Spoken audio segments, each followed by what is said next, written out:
They weren't aware of that. I tried to hide it from a lot of people because it's embarrassing. It's humiliating. And that's after, I had my daughter and I wanted it to work. I had hope, but it just gradually kept getting worse. And I thought if we got married and now we have this beautiful child together, like things would be great. He could now know that I'm his. Like, I'm not going to cheat on him. Like, stop worrying about that. Like, this is my life now.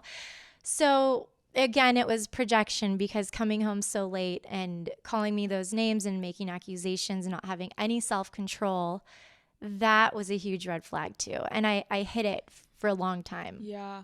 I really appreciate you saying that because I think a lot of people can relate to that, like feeling embarrassed to tell people. Yeah.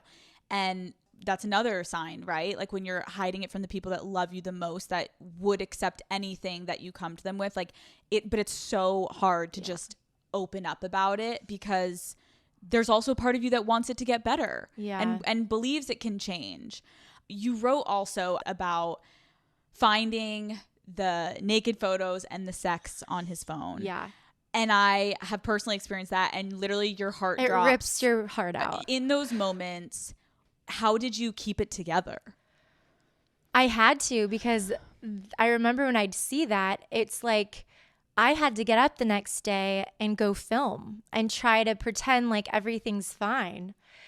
And I would cry. I kind of started to learn how to block it out and like show up with a smile, do what I needed to do, and cry after. Like it's like you turn it on when you need to for cameras, because otherwise, this happened with Heidi a lot. She knows me. So like we would start talking barely in a scene and she'd say one thing and then I couldn't hold it together and I'd just start crying.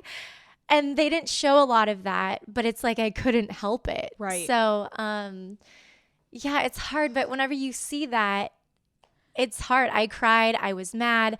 I yelled. I was like, get out of my house. Get out of my house now. And he wouldn't leave. He would not leave. So I would go sleep in the other room and I would end up leaving my own house in the morning. And, then he would be, it's my fault because I wasn't giving enough attention, or I didn't do this, or, so then it's like, what? Like, this is such a mind. Again, it's almost gaslighting. Like you just caught him doing something and somehow in 2 seconds it's turned around on you. Like, well, you don't give me enough attention. That's why. And he's justifying him getting nude photos. And I remember you wrote about how you're like, and then I would try to convince myself, like maybe the girl didn't mean to send it to him. And like, I know, but then I would get a message from the girl because he called her and she would write me saying how he loves me so much and they just talk about me all the time. And I'm like, yeah, but I saw your entire vagina and what you wrote to him.